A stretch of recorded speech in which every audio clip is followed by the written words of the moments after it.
came out with some information about buyers and home buyers.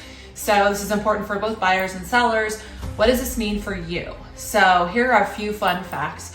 FHA and VA loans are up slightly, and April of 2025, they're at 15.2% for FHA loans. In April of 2025 for VA, 7.2%. We expect those numbers for May and June to also rise. Why?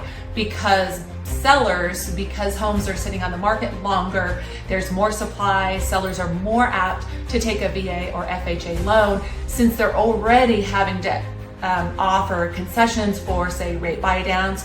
They're more than happy to do concessions for something like a VA or an FHA, replace a window, because rate buy downs can cost anywhere from $10,000 to $15,000, which that's a new roof for some homes, So anyway, so that's a really interesting statistic. Here's another one that's really interesting. 31% of home purchases are made in cash. That's right, folks. 31% of home purchases are cash buyers. That's still a lot of cash buyers out there.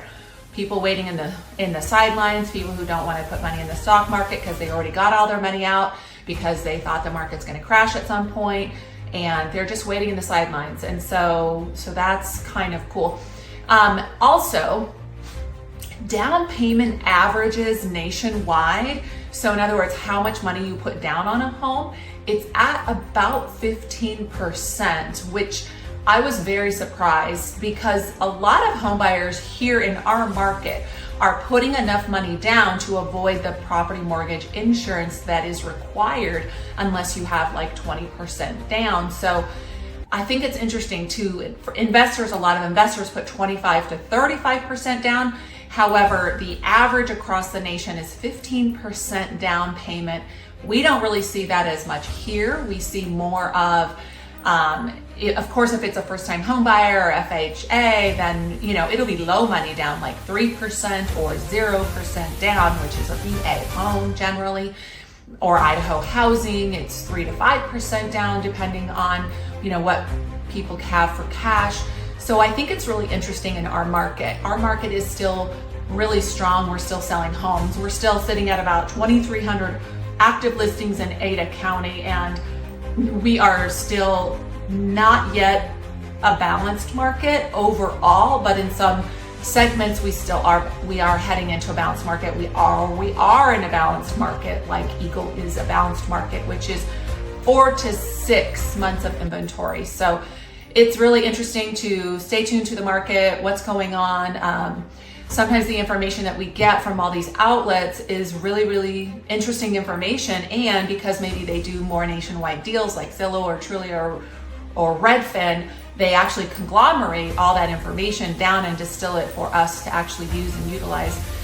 It is different for us because we're in an anomaly market. So we're not a destination market.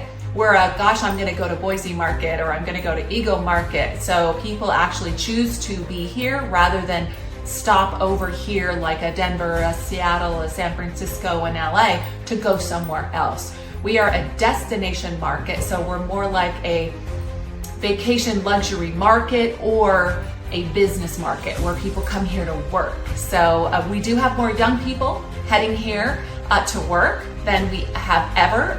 We are on an upward trend to attract young people, probably because our community is so active. There's so much to do if you're active and you're an outdoorsy person. There's just everything in the sun every day of the year to be outside. We have the 35-mile green belt. That's a loop. We have Lucky Peak Reservoir, Arrow Rock Dam. We have 2 million acres, the Frank Church Wilderness Acres, that are owned by the state of Idaho currently. And we have forestry land, BLM land. So we have a lot of land where people can go and be active outside. Hot springs galore, mountain climbing mountains, peaks, running, rivers, all that, fishing, hunting. So because our state's more of a destination and our location is more of a destination, we aren't going to be affected by those other states where people are a lot more transient. So Anyway, stay tuned for more information. Don't forget to like and subscribe if you want to stay in tune with the market updates. And as always, be safe, be happy, and be home in Idaho, our favorite state. Bye-bye.